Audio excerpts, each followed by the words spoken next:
Oi gente, tudo bom? Hoje eu tô fazendo esse vídeo para falar de um assunto que sempre me incomodou muito, que é a tentativa de explicar a homossexualidade por uma ótica espírita. Né? Algumas pessoas que se dizem espíritas já vieram para mim com esse argumento, quer dizer, esse preconceito, na verdade, né? Para tentar explicar o porquê das pessoas LGBTQ mais serem como elas são. E antes, né, de começar a falar disso, eu vou me apresentar, vou falar pra vocês quem eu sou, pra vocês entenderem. Né, meu nome é Clara, eu sou uma pessoa não binária e lésbica e, enfim, eu cresci numa família espírita, pessoas kardecistas ou de outras vertentes do espiritualismo e eu já ouvi ao longo da minha vida um argumento, né, uma tentativa de explicar o porquê de eu ser sapatão, né. Conforme eu fui me descobrindo, entendendo que eu gostava de mulheres e me assumindo e abrindo isso para as pessoas, algumas delas vinham para mim com a seguinte explicação: Você gosta de mulheres nessa existência porque nas suas últimas encarnações você foi homem, muitas vezes, e você agora vê no corpo de uma mulher. Então você ainda não se acostumou com isso, então você continua gostando de mulheres, né? Você ainda continua tendo o comportamento de quando você era um homem nas encarnações passadas. E por muito tempo eu escutei isso. E depois que eu comecei a ter noção de várias coisas, inclusive de mim mesmo, inclusive do próprio espiritismo e noções mais profundas e mais verdadeiras sobre gênero, sobre sexualidade, eu percebi que isso era uma baita de uma falácia, um baita de um preconceito disfarçado de tentativa de compreender e de acolhimento. Só que, na verdade, não passava de um argumento para confortar o próprio preconceito dessas pessoas que não tem a capacidade de aceitar o que é diferente, o que é diferente delas. A primeira coisa que eu tenho para falar sobre isso é que não faz o menor sentido você chegar em alguém que é homossexual e duvidar, tipo, se perguntar: Por que que Eu sou homossexual. por que que ele é gay? Por que ele é Ela é lésbica? Por que que ele é trans? Por que ela é... trans? essa pergunta, assim, se você já fez essa pergunta para você mesmo, saiba que, assim, você tem que voltar duas casinhas e começar o jogo de novo, porque essa pergunta não faz o menor sentido. O que a gente devia estar se perguntando é: por que as pessoas são heterossexuais? Não por que as pessoas são homossexuais ou por que as pessoas são transexuais. A gente tem que questionar essa heteronormatividade que todo mundo vai e ensina para as crianças sem o menor questionamento. Você nunca ter se perguntado por que é assim.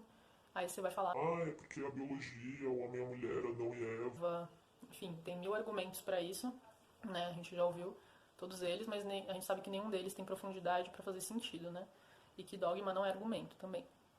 E também o argumento cientificista, a gente sabe que ele é todo colocado sob a lente de pessoas, né? Então são pessoas que também usam o argumento cientificista para tentar justificar vários preconceitos que tem por trás disso. Então, a gente tem que questionar primeiro o porquê da heteronormatividade, sabe? Por que ensinam que a única possibilidade de existir, de viver em sociedade, é a possibilidade de relação romântica afetiva entre um homem e uma mulher cis.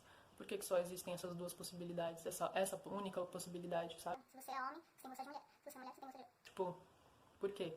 Isso que a gente tem que se questionar. Então, antes de você vir perguntar pra mim por que eu sou lésbica, por que eu sou uma pessoa não binária, enfim, pergunta pra você primeiro, né, se for o seu caso, por que você é heterossexual? Por que você é uma pessoa cisgênera? E se você não tá entendendo os termos que eu tô usando aqui, dá um Google, né, porque o vídeo de hoje não é sobre explicar esses termos, né. Bom, então voltando ao argumento de alguns espíritas, né, não do espiritismo, não digo do espiritismo em geral, porque o espiritismo não é um só também, né, são muitas vertentes do espiritismo, e são pessoas que acreditam na reencarnação, que se identificam como espíritas, se dizem espíritas, que encontraram esse argumento para tentar explicar a homossexualidade. E eu digo que são alguns espíritas, porque eu sei que não são todos que pensam assim. Eu, inclusive, conheço gente que pensava assim e que hoje em dia, graças à minha persistência de explicar e de mostrar algumas coisas, não pensa mais assim. Então eu sei que não dá pra generalizar ninguém.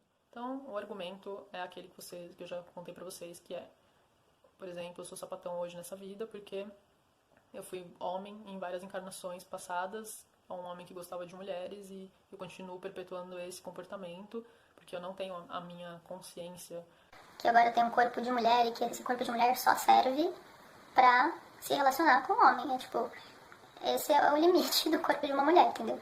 Ele serve pra se relacionar com o homem. Segundo a lógica dessas pessoas, que não faz o menor sentido, como a gente sabe. A primeira coisa que eu tenho que pontuar aqui é que mesmo que você tenha nascido biologicamente homem, né? Eu não vou nem usar os termos corretos aqui, porque é um vídeo pra ser bem simples mesmo pra quem nunca teve contato com esse tipo de informação, né?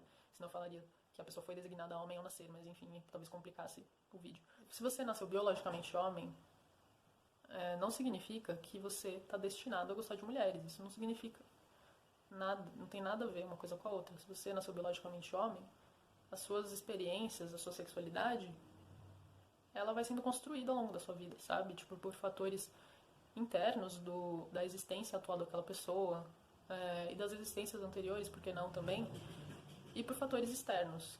Mas esses fatores, não existe nada, assim, nada que mostre na vida, que prove pra gente que isso significa que a pessoa, por ter nascido biologicamente homem, vai gostar de mulheres. Enfim, tanto é que as pessoas homossexuais estão aí pra provar isso, que não existe essa ligação natural, é um passe de mágica. Tipo, Nasci com falo, vou gostar de vagina, mulher cis. tipo, oi, aonde que isso faz sentido? Não sei. Tipo, pra mim, ó, no meu mundo isso tá bem longe de ser verdade. Então, assim, a novidade aqui é que ninguém nasce homem, assim como ninguém nasce mulher. Essas categorias de gênero são categorias construídas pela nossa sociedade, que, enfim, tem inúmeros fatores que eu não vou entrar no método aqui. Se você quiser, você dá um Google, e a coisa que melhor explica isso, na minha opinião, é a teoria queer, né, que é uma teoria que não é uma ideologia, não é ideologia de gênero, é uma teoria antropológica social para explicar o comportamento humano. É nada mais que isso, é uma teoria. E pra mim essa teoria explica isso muito bem, né, que ninguém nasce homem ou mulher, enfim, que isso são categorias de gênero criadas, construídas. Agora a mente das hétero vai e faz assim. E associar o gênero, né, homem, uma mulher, com a nossa constituição biológica, né, automaticamente, também faz parte dessa construção. Né? Isso é a forma que a nossa sociedade se comporta, não significa que é uma verdade em si, no âmago dela. Aí a segunda coisa é que mesmo que uma pessoa nasça com determinada característica biológica e seja designada homem ou mulher quando nasce, não significa que essa pessoa vai se identificar com esse gênero que foi designado a ela quando ela nasceu. Porque às vezes ela pode se identificar com outra coisa. Às vezes ela pode se identificar com nenhuma coisa nem outra. Às vezes ela pode se identificar com, por exemplo, eu nasci mulher, eu posso me identificar como homem, posso me entender, não me entender como indivíduo mulher, eu posso me entender como indivíduo homem. E posso não me entender nem como homem, nem como mulher, posso me entender às vezes horas como homem, horas como mulher, enfim. Isso que eu tô falando. Pra algumas pessoas pode parecer ridículo, para algumas pessoas pode parecer mentira. Mas é uma coisa que acontece, as pessoas têm esse tipo de autopercepção de si. Né? Isso não é porque você, por exemplo, nunca teve esse questionamento do seu gênero ou da sua sexualidade que outras pessoas não tenham. As existências são múltiplas, são plurais, sabe? Cada um tem a sua autopercepção, cada um tem a sua trajetória. Né? Quem é a gente para julgar o que alguém está sentindo, como alguém se percebe, como alguém se identifica? Essa caixinha para falar sobre gênero, mas voltando à explicação do espiritismo para tentar entender a homossexualidade, tem a questão do desejo sexual também. Né? O desejo não é uma coisa automática, que você nasceu, por exemplo, designado homem. cis, e aí você vai acordar um dia assim, você nem aprendeu a falar e você já sabe que você gosta de mulher. É isso, tipo, na cabeça de algumas pessoas. E o desejo sexual não é assim, é uma construção social, em primeiro lugar, né? Uma construção que acontece ao longo da nossa vida, conforme a gente vai amadurecendo, crescendo, além de ser uma construção interna, também por N motivos, né? E ser uma construção da gente enquanto indivíduo. Então dá pra falar de todos os aspectos, do aspecto espiritual, emocional, nosso estado mental e físico, sabe? Até isso também é uma possibilidade dentro da gama do desejo sexual, que é um leque infinito. Até nossa constituição física também é um dos motivos da construção da nossa sexualidade, né? Enfim, são N motivos. E pensando em que o desejo sexual é construído com base em infinitas possibilidades e sabendo que não existe uma pessoa idêntica a outra, mesmo que elas sejam gêmeas, a vida de uma pessoa nunca vai ser igual a outra, é possível chegar à conclusão de que a sexualidade e também a identidade de gênero nunca é igual para uma pessoa, de uma pessoa para outra. Nunca é uma coisa idêntica, você nunca vai encontrar experiências iguais. Por isso que não faz sentido categorizar as pessoas em caixinhas. Né? Essas categorias passaram a existir por pessoas que não aceitam o diferente, né? Então, assim, cada indivíduo experimenta a sexualidade e o gênero de uma maneira muito particular. Então, não tem como você, que acredita na reencarnação, tentar explicar a individualidade de alguém, que está incluso a sexualidade e o gênero dessa pessoa, por uma explicação tão simplória e tão fechada, né, tão obtusa, como é essa de que a pessoa é homossexual ou é transexual ou qualquer coisa assim, que fale da diversidade de gênero e sexualidade. Não tem como explicar isso simplesmente falando que nas encarnações passadas ela foi X ou Y, porque nenhuma encarnação passada também foi igual à atual. Não tem como a gente medir isso, sabe? Não cabe a gente julgar isso, sabe? Tentar explicar algo que é tão complexo, que está muito além da nossa compreensão e que quem se aproxima desses temas sobre sexualidade e gênero está tentando entender melhor isso. E é um caminho difícil também de entender, porque existe muita censura ao longo da nossa história toda com esse tema. Então é algo muito difícil de acessar, né? E é algo que está permeado de tabus e paradigmas que a gente tem que romper o tempo inteiro. Então, se você está pensando que algo é assim, a gente tem que ir lá e questionar de novo o tempo todo. É uma coisa que está sempre se auto-questionando. Então, para finalizar, eu queria dizer assim, que esse argumento de falar das encarnações passadas de alguém para justificar a atual no campo da sexualidade ou do gênero nada mais é que um argumento preconceituoso, né? É um argumento que é disfarçado de compreensivo para justificar um preconceito, que é um preconceito material, né? Porque no plano espiritual não existe, não tem necessidade de existir isso. É um preconceito do plano material esse, não, é um preconceito da Terra. Então, se você já se pegou acreditando nesse tipo de explicação preconceituosa, ou se você já ouviu de alguém e aceitou, se questiona e tenta entender alguns pontos do que eu falei, né, e tenta estudar mais, né, tipo, tenta sair um pouco do espiritismo, né, que pelo menos a vertente kardecista se diz ciência, né, então a ciência é um saber aberto que pode beber em todas as fontes para tentar sempre se autoquestionar e melhorar, né, até que se prove o contrário, não é isso?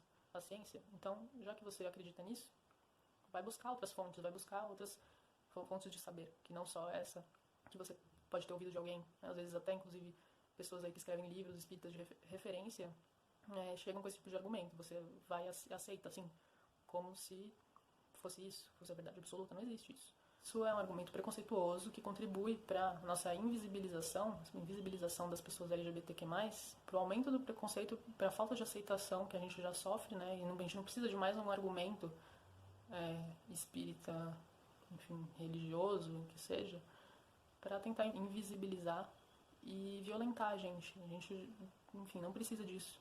Tenta entender isso de outras formas. Tenta entender que a experiência de cada pessoa é individual, é particular e que as possibilidades de existência são infinitas. E isso inclui a sexualidade, isso inclui a identidade de gênero, né? Ninguém se sente, se percebe, se conhece, ninguém tem uma existência igual a outra pessoa, né? Todos nós somos diferentes, somos diversos. Eu não sou igual a você. Você não é igual a pessoa que está do seu lado. Você não é igual, enfim. Todo mundo é diferente. Né? Eu falei tudo isso pra falar a coisa mais óbvia do mundo, que é essa. Todo mundo é diferente. As existências são infinitas. Bom, gente, esse vídeo já ficou bem grande. Eu agradeço se você assistiu até o final.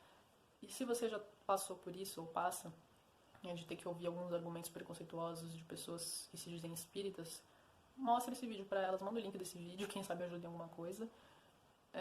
Enfim, e eu espero tudo de bom pra todo mundo. E tamo junto.